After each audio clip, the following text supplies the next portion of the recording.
news. So many people on meth. Ow!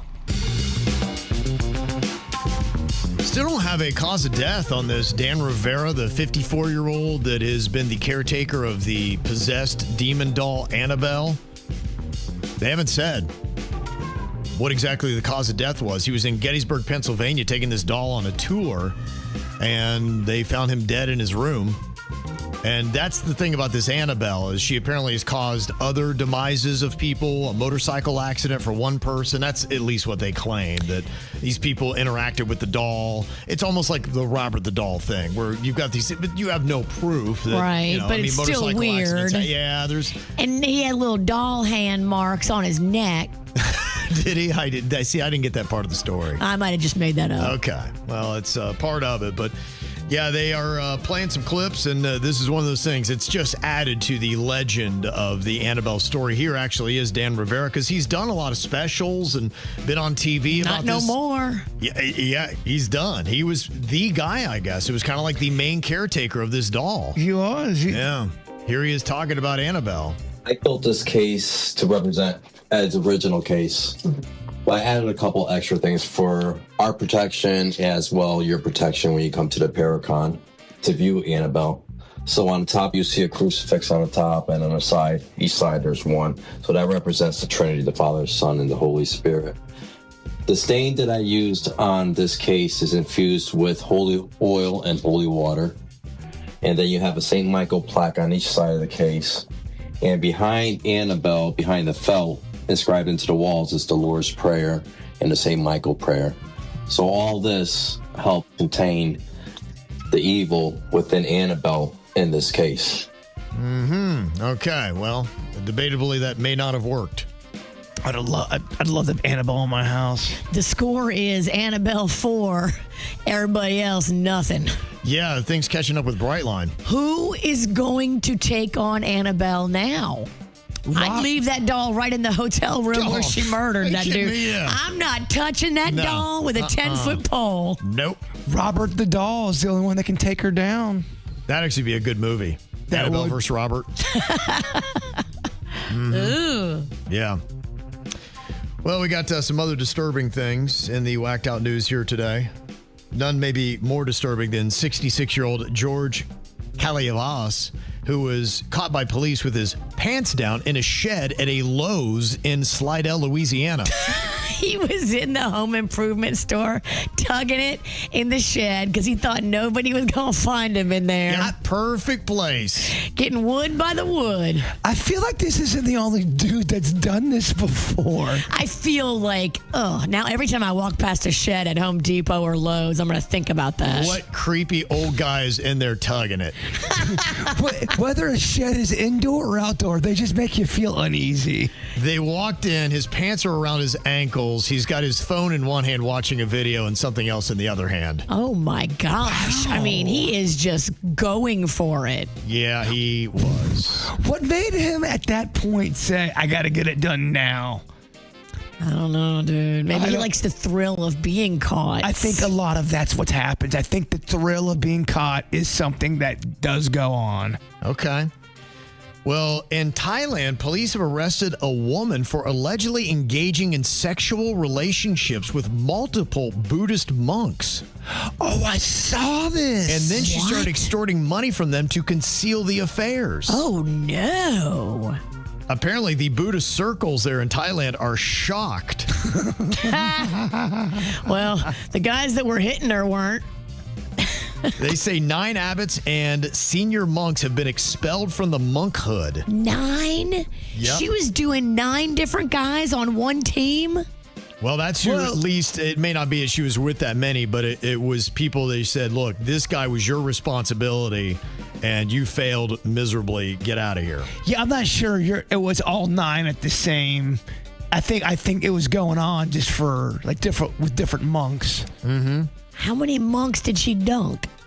Look. I want a monk count of, I mean, the guys that didn't catch it, I'm not as mad at them. How many monks actually partook? I think it was 9. Well, that's how many at least are gone, and some other senior monks as well. So she took out a lot. don't know how many she took on, but she took out a lot. I need to see a picture of this girl because they threw it all away. She must be so hot. Yeah, she's in her mid-30s, they say. That's just it. I mean, the discipline of a monk is really what they strive for. It's legendary. The discipline of a monk is legendary. Nothing's the way it used to be. Not even our monks. Monks ain't monking? TikTok has ruined everything, Kevin. She had a monk in her trunk. And she shouldn't have. She had 9 monks in her trunk. Yeah, she did. And apparently all the money she got from them, from blackmailing him, she spent on online gambling. Oh, my God. I mean, she is a baddie. I mean, she is a multi-level criminal. Wow. I love it. There is a judge in Seattle that has ordered that a popular beach be closed because it become a hotspot for public sex and nudity. The waterfront park, long known as a nudist hangout popular with the LGBTQ community, is now officially deemed a public nuisance. The city has just 2 weeks to come up with a plan to stop this kind of dirty misconduct. All right, let's not do that beach cleanup. Not that one. I'm not touching it. That one sounds a little messy. Mm-hmm. Got a little problem in Boise, Idaho. There is apparently someone that is going around. He is a serial ass smacker. It is this suspect described as a white male wearing darker clothing, often all black, and gloves. He's a ninja ass slapper? He's been seen wearing a ski mask resembling either the Call of Duty Ghost Skull or Venom style design. And they say that he's got a peg-style electric dirt bike, and he will approach women and slap or grab them on the butt as he passes by. They'll get him. They will get him. He is going to get caught. I'm telling you. He's gonna get too clever, and someone's gonna bring him down, as they should. Well, we got 2 people here in South Florida, and they thought they were clever. Both of them were caught.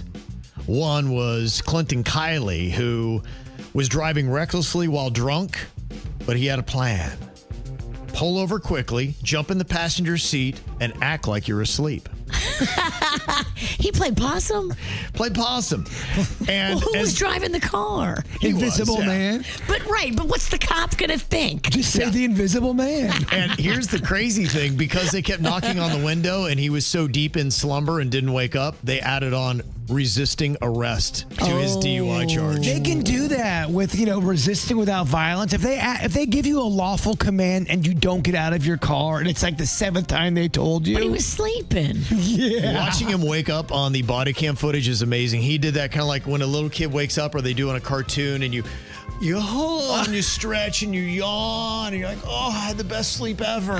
Oh, wait a minute. I didn't see you guys there. Yeah. Oh, hey, what are you guys doing? I was just sleeping in my car. Did you see that guy just jump out this car that was driving it? By the way, not the first person to do that act on a body cam. The other person that was not so clever is 40-year-old Taneka Walls of Deerfield Beach. She was at the Boca Town Center Mall. Her last name is really Walls. It is, yep. And she had some orange spray paint that she was using to vandalize the mall with. Ooh, that's going to stand out. She then went over to the bus stop to get a ride back to Deerfield Beach and decided to spray paint her feet and her arms and everything else. And when they noticed the vandalism, they said, who could possibly have done that? Well, it's orange paint, and there's a woman who's painted orange. So they got her. Yeah, she tried denying it, but they're like, Gosh, so close. Yeah. Her getaway was the bus. Yes. She vandalized the mall, was going to quick get away on a bus. Girl, at least call an Uber. She's going through something. You're sitting at the bus stop now. Yeah. There was somebody that posted a photo of a thief who broke into her home, and she asked Facebook for help in identifying what she called this quote-unquote trash. Well, apparently the thief logged on, saw that she called her trash, and said, I'm not trash. I just stole some of your stuff. That doesn't make me trash. They had no idea who did it until she responded. That's amazing. Good. You big dummy.